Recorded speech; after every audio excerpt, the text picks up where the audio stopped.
Hi student, मैं इसलार शाह खान। आज मैं आप लोग के लिए क्लास 11 का हिस्ट्री चैप्टर 1 जो वीडियोस है जो इम्पोर्टेंट है न्यू सिलेबस का सेमेस्टर 2 का चैप्टर 1। तो चैप्टर 1 में जो है सिलेबस पहले मैं बताता हूँ कि राज्य की प्रकृति यानी कि हिस्ट्री है।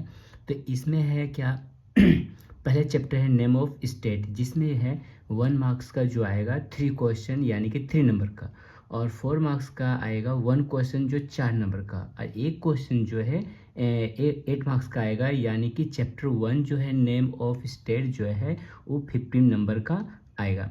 उसका सेकेंड चैप्टर है चेंजिंग ट्रेडिशंस, ये इसमें जो है 1 मार्क्स का जो है जो आएगा 2 मार्क्स करके, यानी कि 2 क्वेश्चन आएगा, यानी कि 6 नंबर का आएगा 1 मार्क्स करके, यानी कि 3 क्वेश्चन आएगा 2 into 3। और यहाँ पर जो 4 मार्क्स का एक क्वेश्चन आएगा, इसमें 8 मार्क्स का नहीं आएगा, तो इस चैप्टर से जो है वो 10 मार्क्स का आएगा।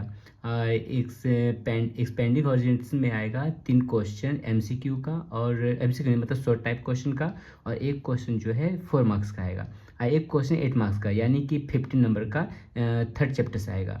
तो ये 3 चैप्टर हिस्ट्री का कंप्लीट करना है। जो 2 चैप्टर जो 15 नंबर का जो ज़्यादा नंबर का आएगा, और एक चैप्टर जो है वो 10 मार्क्स का आएगा। तो इसलिए 2 चैप्टर पर ज़्यादा ध्यान देना है। टोटल 40 मार्क्स का एग्ज़ाम होने वाला है। तो पहले चैप्टर जो है वो स्टार्ट करते हैं। लघु प्रश्न शॉर्ट आंसर टाइप क्वेश्चन, ठीक, जो 3 मार्क्स का रहेगा। तो पहला क्वेश्चन है राज्य के आदर्श आदय रूप के बारे में आप क्या जानते हैं। तो इसका आंसर है राज्य के आदर्श आदय रूप में आदर्श शासन प्रणाली की परिकल्पना होती है, जिसमें न्याय समता और लोगों की भलाई के सिद्धांतों पर आधारित शासन व्यवस्था होती है। 2 नंबर क्वेश्चन है सेकंड नंबर कि भारत में राज्य की उत्पत्ति के संबंध में प्राचीन अवधारणा क्या थी। तो यहाँ है भारत में राज्य की उत्पत्ति की प्राचीन अवधारणा धर्म और राज्य धर्म पर आधारित थी, जिसमें राजा को ईश्वर का प्रतिनिधि माना जाता था। राज्य का मुख्य उद्देश्य जन कल्याण और समाज में न्याय स्थापित करना था। थर्ड नंबर क्वेश्चन है दक्षिण भारत में राज्य का अभ्युदय किस प्रकार हुआ। तो दक्षिण भारत में राज्य का अभ्युदय स्थानीय शक्तियों के संघर्ष और साम्राज्य विस्तार के माध्यम से हुआ। जिस चोल, पांड्य और चेर जैसे राजवंशों ने अपने राज्यों का विस्तार किया था, यानी इसमें दक्षिण भारत में, ठीक ना। और 4 नंबर क्वेश्चन है बौद्ध काल में राज्यों की उत्पत्ति किस प्रकार हुई।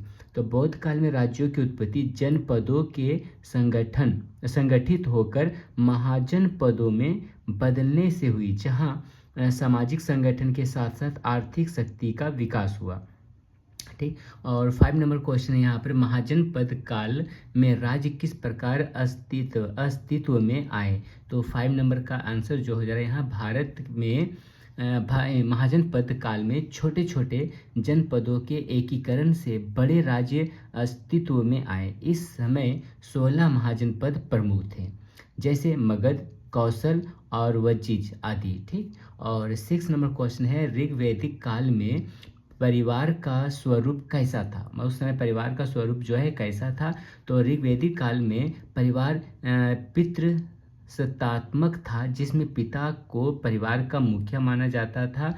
परिवार संयुक्त रहता था और मुख्य आर्थिक गतिविधियों में एक साथ कार्य करता था।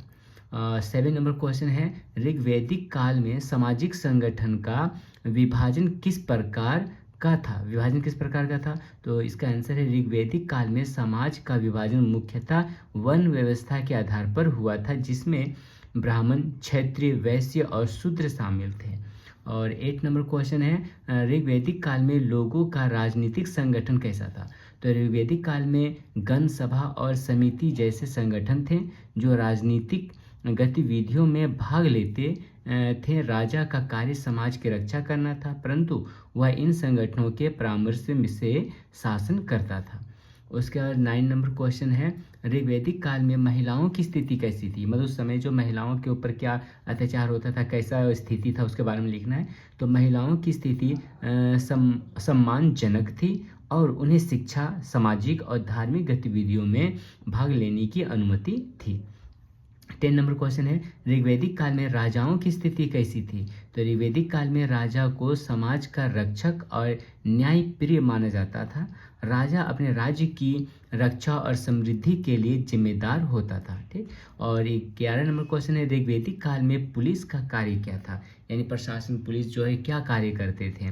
तो उसका कार्य क्या था, ऋग्वैदिक काल में पुलिस जैसी कोई विशेष संस्था नहीं थी। मतलब उस समय जो है पुलिस ऐसा कोई संस्था नहीं थी। तो अभी के समय में जो है पुलिस का संस्था आ गया, परंतु सेना और राजा के नज़दीकी सहयोग कानून व्यवस्था का पालन करवाने में सहायक करते थे। ठीक ना। और 12 नंबर क्वेश्चन जो है 12 नंबर क्वेश्चन दिया है ऋग्वैदिक काल में न्याय व्यवस्था कैसी थी। तो आंसर हो गया ऋग्वैदिक काल में न्याय व्यवस्था धर्म पर आधारित थी और राजा न्याय का मुख्य संरक्षक माना जाता था। साधारण विवादों को पंचायत स्तर पर निपटाया जाता था। ये हो गया। और 30 नंबर क्वेश्चन हो जा रहा है यहाँ उत्तर वैदिक काल में परिवार के संगठन में क्या परिवर्तन आया। तो उत्तर वैदिक काल में परिवार अधिक संरक्षित हो गए और पितृसत्तात्मकता का प्रभुत्व बढ़ा। संयुक्त परिवार का महत्व बना रहा, परंतु विभिन्न उत्तराधिकार नियमों में परिवर्तन आया। ठीक ना। और 40 नंबर क्वेश्चन है उत्तर वैदिक काल में सभा समिति के स्वरूप में क्या बदलाव आया। तो उत्तर वैदिक काल में सभा और समिति का महत्व कम होने लगा और राजा की शक्ति बढ़ने लगी, जिससे राज सत्ता पर उनका नियंत्रण घटने लगा। ठीक। ये 40 नंबर क्वेश्चन है। 15 नंबर क्वेश्चन है कौटिल्य के अनुसार सप्तांग सिद्धांत में कौन कौन आते थे। तो कौटिल्य के सप्तांग सिद्धांत में राजा, मंत्री, जनपद, दुर्ग, कोष, दंड और मित्र शामिल थे। ठीक। और 60 नंबर क्वेश्चन है कौटिल्य ने मंत्री परिषद के स्वरूप के बारे में क्या कहा है। कौटिल्य के अनुसार मंत्री परिषद राज्य की नीति निर्धारण में सहायक होती थी, जो राजा को सलाह देने और सामरिक मुद्दों पर निर्णय लेने में सहयोग करती थी। और 70 नंबर क्वेश्चन है मौर्य प्रशासन में न्याय व्यवस्था की भूमिका का वर्णन करो। तो मौर्य प्रशासन में न्याय व्यवस्था का सख्त प्रावधान था। अपराधियों को कठोर दंड दिए जाते थे और उच्च न्यायालय भी स्थापित किए गए थे। राजा न्याय व्यवस्था का मुख्य अभिरक्षक भी था। ठीक ना। तो 80 नंबर क्वेश्चन हो जा रहा है मौर्य प्रशासन के गुप्तचर विभाग के कार्यों का उल्लेख करो। तो मौर्य प्रशासन में गुप्तचर विभाग का कार्य राज्य की सुरक्षा सुनिश्चित करना और देश विदेश में राजनीतिक गतिविधियों का जानकारी प्राप्त करना था। और 19 नंबर क्वेश्चन है मौर्य साम्राज्य के सैन्य विभाग के बारे में बताओ। सैन्य विभाग के बारे में बताना है। तो इसमें क्या बोल रहा कि मौर्य साम्राज्य में एक मजबूत और संगठित सैन्य विभाग था, जिसमें पैदल सेना, अश्वसेना, गज सेना और रथ सेना शामिल थी। सेना राज्य की रक्षा और विस्तार में महत्वपूर्ण भूमिका निभाती थी। ठीक। ये जो महत्वपूर्ण भूमिका जो है उसका द्वारा निभाया जाता था।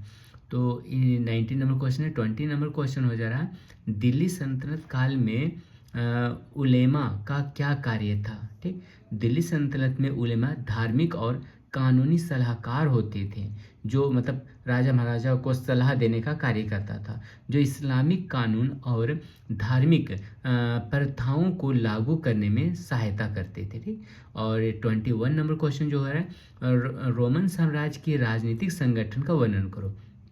तो रोमन साम्राज्य में सम्राट को सर्वोच्च शक्ति प्राप्त थी, लेकिन सीनेट और अन्य शासकीय निकाय भी प्रशासनिक कार्यों में शामिल थे। साम्राज्य के विभिन्न क्षेत्रों में गवर्नर नियुक्त किए जाते थे। ठीक। और उसके बाद है 22 नंबर क्वेश्चन सिसरो की लेखनी से हमें क्या जानकारी मिलती है। तो सिसरो की लेखनी से हमें रोमन कानून, नागरिक अधिकार और नैतिकता के सिद्धांतों के बारे में जानकारी मिलती है, जो समाज में न्याय और नैतिकता की स्थापना पर जोर देती है। ठीक। उसके बाद 23 नंबर क्वेश्चन है राज्य एक नैतिक संस्था है कहने से क्या समझते हो। तो यहाँ राज्य एक नैतिक संस्था है का तात्पर्य यह है कि राज्य का उद्देश्य समाज में नैतिकता और न्याय की स्थापना करना है और इसे अपने नागरिकों के हितों की रक्षा करनी चाहिए। तो ये हो गया था 23 नंबर क्वेश्चन। और 24 नंबर क्वेश्चन है यूनानी नगर राज्य का स्वरूप कैसा था? तो यूनानी नगर राज्य स्वतंत्र और स्वशासित होते थे, जैसे एथेंस और स्पार्टा, जहां नागरिकों को राजनीतिक निर्णय लेने का अधिकार था। प्लेटो ने क्यों कहा कि शासन एक कला है? तो प्लेटो ने क्यों कहा था? प्लेटो का मानना था कि शासन एक कला है, क्योंकि एक कुशल शासक समाज को न्याय, नैतिकता और ज्ञान के आधार पर संगठित कर सकता है। और 26 नंबर क्वेश्चन है, प्लेटो ने आदर्श राज्य के बारे में क्या कहा? प्लेटो ने आदर्श राज्य को एक ऐसी व्यवस्था माना जहां शासन करने वाले दार्शनिक होते हैं जो न्याय, नैतिकता और ज्ञान पर आधारित होते हैं। ठीक। 27 नंबर क्वेश्चन है, अरस्तु ने आदर्श राज्य की शिक्षा व्यवस्था के बारे में क्या कहा है? अरस्तु ने आदर्श राज्य में नागरिकों को नैतिकता, ज्ञान और सैन्य प्रशिक्षण की शिक्षा देने की सलाह दी, ताकि वे राज्य की भलाई में योगदान दे सके। उसके बाद है 28 नंबर क्वेश्चन है, अरस्तु के अनुसार राज्य की सामाजिक संरचना किस प्रकार की होनी चाहिए? अरस्तु ने राज्य की सामाजिक संरचना को वर्गों में विभाजित किया, जिसमें श्रमिक, सैनिक और विद्वान शामिल थे, और हर वर्ग का एक विशेष कार्य था। 29 नंबर क्वेश्चन है, पर्शियन क्षत्रपों का क्या महत्व था? तो पर्शियन साम्राज्य में क्षत्रक प्रांतीय गवर्नर होते थे जो कर संग्रह, सुरक्षा और शासन के मामलों की देख रेख करते थे। ठीक, ये हो गया 29 नंबर क्वेश्चन। और 30 नंबर क्वेश्चन है, इक्तादारी व्यवस्था की शुरुआत किसने और क्यों की? तो इक्तादारी व्यवस्था की शुरुआत दिल्ली सल्तनत में हुई, जिसमें राज्य भूमि को कर के बदले अधिकारियों को सौंपता था, ताकि प्रशासनिक व्यवस्था को सरल बनाया जा सके।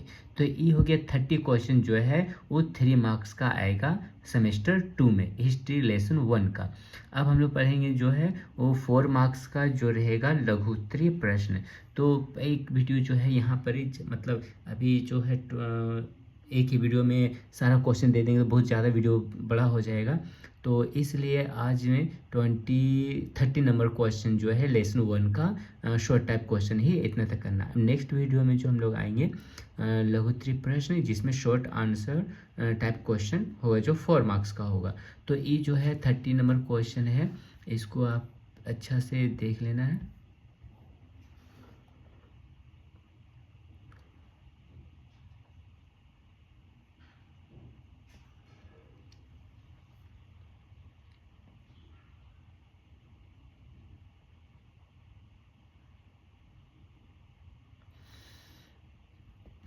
एक फिर से repeat, 1 number question, 2nd number question, 3rd number question, 4, 5 और ये 6।